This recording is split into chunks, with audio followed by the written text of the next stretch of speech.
മക്കളെ, എക്സാം അടുത്തുകൊണ്ടിരിക്കുകയാണ്.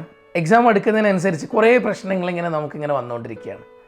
ചില ആളുകളൊക്കെ വളരെ അടിപൊളിയായിട്ട് തന്നെ അവരുടെ പഠിത്തത്തിൽ മാത്രം കോൺസെൻട്രേറ്റ് ചെയ്ത് പോകുന്നുണ്ടാവും. പക്ഷെ കുറച്ച് പേരൊക്കെ തന്നെ ചുമ്മാ വേണ്ടാത്ത കാര്യങ്ങൾ ആലോചിച്ചിട്ട് അവരുടെ സമയം കളഞ്ഞുകൊണ്ടിരിക്കുന്നുണ്ട്. ഓവർ തിങ്കിങ് ഇത് പല കുട്ടികളുടെ ഏറ്റവും വലിയൊരു പ്രശ്നമാണ്. ഇതേപോലെ തന്നെ നമ്മൾ വേണ്ടാത്ത കാര്യങ്ങൾ ചിന്തിച്ചുകൊണ്ട് പോയി കഴിഞ്ഞാൽ നമുക്ക് പഠിക്കാൻ കുറേ ഉണ്ട്, നമുക്ക് കാര്യങ്ങൾ മനസ്സിലാക്കി ഇപ്പോഴും നല്ല രീതിയിൽ പോയി കഴിഞ്ഞാൽ ഏറ്റവും നല്ല റിസൾട്ട് കിട്ടും. പക്ഷേ ഈ സമയത്ത് നമ്മൾ അൺവാണ്ടഡായ കാര്യങ്ങൾക്ക് കൂടുതൽ പ്രയോറിറ്റി കൊടുത്തുകൊണ്ട് പോയി കഴിഞ്ഞാൽ നമ്മുടെ റിസൾട്ട് നമ്മൾ പ്രതീക്ഷിക്കുന്നതെന്ന് ഒരിക്കലും നമുക്കത് കിട്ടാതാവും. അപ്പം അതുകൊണ്ട് ഈ ഓവർ തിങ്കിങ്ങിന് നമുക്ക് എങ്ങനെ ഓവർകം ചെയ്യാം, അത് നിങ്ങൾ തന്നെ വിചാരിച്ചു കഴിഞ്ഞാൽ ഉറപ്പായിട്ടും ഇതിൽ നിന്ന് നമുക്കൊരു മാറ്റം ഉണ്ടാവും. സത്യം പറഞ്ഞു കഴിഞ്ഞാൽ നമുക്കൊരു ലക്ഷ്യബോധം ഉണ്ടെന്നാണെങ്കിൽ, നമുക്ക് എല്ലാ രീതിയിലും നമ്മുടെ ടാർഗറ്റ് ഫിക്സ് ചെയ്തിട്ട് പോകുന്നവരാണെങ്കിൽ നമുക്കൊരിക്കലും ഈ വേണ്ടാത്ത ചിന്തകൾ നമ്മുടെ മനസ്സിലേക്ക് കടന്നു വരില്ല. നമ്മുടെ ആഗ്രഹം, നമ്മുടെ ലക്ഷ്യം, നമ്മുടെ സ്വപ്നങ്ങൾ ഇത് നമ്മളിൽ നിന്ന് എവിടേക്കോ കുറച്ച് അകൽച്ചയിലേക്ക് പോകുമ്പോഴാണ് സത്യത്തിൽ നമുക്ക് ഓവർ തിങ്കിങ് വരുന്നത്. നമ്മൾ എത്രത്തോളം ഡെഡിക്കേറ്റഡ് ആണ്, നമ്മൾ എത്രത്തോളം ആത്മാർത്ഥമായിട്ട് കഷ്ടപ്പെടുന്നുണ്ട്, അത്രത്തോളം നമുക്ക് ഇതൊന്നും ചിന്തിക്കാനുള്ള സമയം കിട്ടില്ല. നിങ്ങളൊരു കാര്യം വെറുതെ ഒന്ന് ചിന്തിച്ച് നോക്കിയേ. നിങ്ങൾ ഒരു കാര്യത്തിൽ ഭയങ്കരമായിട്ട് എഫേർട്ട് എടുക്കുകയാണെങ്കിൽ നിങ്ങൾക്ക് ആ സമയത്ത് മറ്റൊന്നും ചിന്തിക്കാൻ സമയം ഉണ്ടാവില്ല. നമ്മൾ വെറുതെ ഇരിക്കുമ്പോഴാണ് നമുക്ക് ആ ചിന്ത, ഈ ചിന്ത, ഇതൊക്കെ വരുന്നത്. അപ്പോൾ സത്യം പറഞ്ഞു കഴിഞ്ഞാൽ നമ്മൾ വേണ്ട രീതിയിൽ ഒരു എൻട്രൻസ് എക്സാം എന്ന് പറയുമ്പോൾ എത്രയോ ആളുകൾ എഴുതുന്ന എക്സാമാണ്. നിങ്ങൾക്കറിയാം, കേരളത്തിൽ മാത്രം 1.5 ലക്ഷത്തോളം കുട്ടികൾ എഴുതുന്ന എക്സാമാണ്.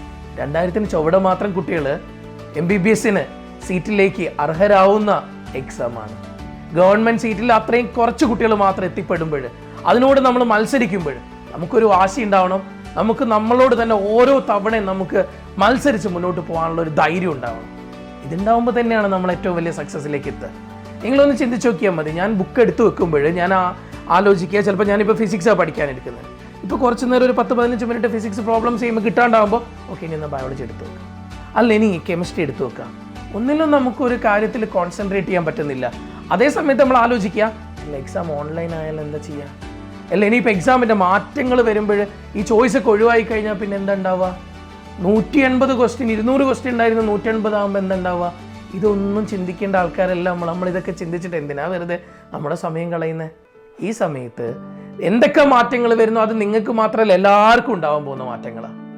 പക്ഷേ ഇല്ലേ, നഷ്ടപ്പെട്ടു പോകുന്ന സമയം ഒരിക്കലും തിരിച്ചു പിടിക്കാൻ പറ്റൂല എന്നുള്ള ഏറ്റവും വലിയ യാഥാർത്ഥ്യം. നമ്മുടെ കയ്യിലുള്ള സമയത്തിനെ കറക്റ്റായിട്ട് ഉപയോഗപ്പെടുത്തി അത് ഏറ്റവും നല്ല റിസൾട്ടാക്കി മാറ്റുക എന്നുള്ളതാണ് ഇന്ന് നിങ്ങൾ ചെയ്യേണ്ടത്. നിങ്ങൾ ഓരോ ആളുകളും ചെയ്യേണ്ടത് ആത്മാർത്ഥതയോടുകൂടെ നിങ്ങളുടെ കാര്യങ്ങൾക്ക് നിങ്ങൾ ഇമ്പോർട്ടൻസ് കൊടുത്തുകൊണ്ട് പഠിക്കുക എന്നുള്ളതാണ് നിങ്ങൾ ചെയ്യേണ്ടത്. അല്ലാതെ അൺവാണ്ടഡായ കാര്യങ്ങളിലേക്ക് നിങ്ങൾ ഫോക്കസ്ഡ് ആവുകയല്ല. നിങ്ങൾ കുറച്ചും കൂടെ നിങ്ങളുടെ സ്വപ്നത്തിലേക്ക് നിങ്ങൾ ഏറ്റവും കൂടുതൽ അത് എത്തിപ്പെടും എന്നുള്ള രീതിയിൽ നിങ്ങൾ സ്വപ്നങ്ങൾ കണ്ട് അതിനെ നിങ്ങൾക്ക് ഉറപ്പായിട്ട് എത്തിപ്പെടാൻ പറ്റുമെന്നുള്ള വിശ്വാസം മനസ്സിന് കൊടുത്തു നോക്കി. എന്നിട്ട് നിങ്ങൾ വർക്ക് ചെയ്ത് നോക്കി, ഉറപ്പായിട്ടും പിന്നെ ഇങ്ങനെ വേണ്ടാത്ത കാര്യങ്ങൾ നമ്മൾ ചിന്തിക്കൂല. നമുക്ക് വേണ്ടാത്ത കാര്യങ്ങളെക്കുറിച്ച് ചിന്ത വരുന്നത് നമ്മൾ എത്രത്തോളം നമ്മൾ ആ കാര്യത്തിൽ നമ്മൾ കൺസിസ്റ്റൻ്റ് അല്ല, നമ്മൾ പ്രോപ്പറായിട്ട് വർക്ക് ചെയ്യുന്നില്ല, നമ്മുടെ ലക്ഷ്യത്തിലേക്ക് എത്താൻ വേണ്ടിയിട്ട് നമ്മൾ അത്രത്തോളം ആഗ്രഹിക്കുന്നില്ല. അതുകൊണ്ട് തന്നെയാണ് നമുക്ക് ഓവർ തിങ്കിങ് വരുന്നത്. പിന്നെ നമ്മളായിട്ട് ചിന്തിച്ച് കൂട്ടുന്ന എനിക്ക് കിട്ടുമോ, എനിക്ക് കിട്ടൂലായിരിക്കും അല്ലേ, ഞാൻ എന്നെ കൊണ്ടാവൂലായിരിക്കും അല്ലേ, ഈ ചിന്തയാണ് ആദ്യം മാറ്റേണ്ടത്. ഇത് മാറ്റണമെങ്കിൽ എനിക്ക് കിട്ടും എന്നുള്ളൊരു വിശ്വാസം നമ്മുടെ ഉള്ളിലേക്ക് ഉണ്ടാവണം. നിങ്ങൾ ഓരോ ആളുകളും നിങ്ങൾക്ക് കിട്ടും എന്നുള്ള വിശ്വാസത്തോടു കൂടി മക്കളെ പഠിക്കേണ്ടേ. ഒരിക്കലും ഇപ്പം എക്സാമിൽ ഞാൻ 400 മാർക്കാണ് വാങ്ങിക്കുന്നത്, എനിക്കൊന്നും എന്തായാലും പറ്റൂലല്ലോ, അപ്പം പിന്നെ തുടങ്ങി അടുത്ത വേണ്ടാത്ത ചിന്തിച്ച് കൂട്ടാൻ. മക്കളെ, ഓരോ ആഴ്ചയിലും ഒരു 10 മാർക്ക് കൂട്ടിയാൽ പോലും ഫൈനൽ എക്സാമിൽ നിങ്ങൾ ടോപ്പ് സ്കോറിലേക്ക് എത്തും. അങ്ങനെ ചിന്തിക്കുക. അല്ലാതെ എനിക്കത് കിട്ടില്ല, എന്നെക്കൊണ്ടത് പറ്റില്ല, ഈ ചിന്ത ഒഴിവാക്കുക. ആ ചിന്ത എപ്പോഴാണോ മനസ്സിൽ വരുന്നത് അപ്പോഴാണ് നമ്മൾ വേണ്ടാത്ത കാര്യങ്ങളെക്കുറിച്ച് ചിന്തിച്ച് തുടങ്ങുക. ഓവർ തിങ്കിങ് അപ്പോഴാണ് നമുക്ക് ഉണ്ടാവുന്നത്. സോ വേണ്ടാത്ത കാര്യങ്ങളൊക്കെ ഒഴിവാക്കുക, കിട്ടുമെന്നുള്ളൊരു വിശ്വാസം മനസ്സിന് കൊടുക്കുക, മാക്സിമം അതിനനുസരിച്ച് വർക്ക് ചെയ്യാൻ തുടങ്ങുക. നമ്മുടെ ടൈമുകൾ നമ്മൾ പ്രോപ്പറായിട്ട് ടൈം ടേബിൾഡായിട്ട് നമ്മൾ പ്ലാൻ ചെയ്യുക.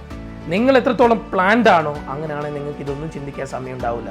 നിങ്ങൾ എത്രത്തോളം നിങ്ങളുടെ MBBS എന്ന് പറയുന്ന സ്വപ്നത്തിലേക്ക് നിങ്ങൾ എത്തിപ്പെടാൻ വേണ്ടി എത്രത്തോളം നിങ്ങൾ എഫേർട്ട് എടുക്കാൻ തയ്യാറാണോ, എത്രത്തോളം നിങ്ങളത് നിങ്ങൾക്ക് വേണമെന്ന് ആഗ്രഹിക്കുന്നുണ്ടോ, അത്രത്തോളം നിങ്ങളുടെ ഓവർ തിങ്കിങ് ഒഴിവാകാൻ പറ്റും.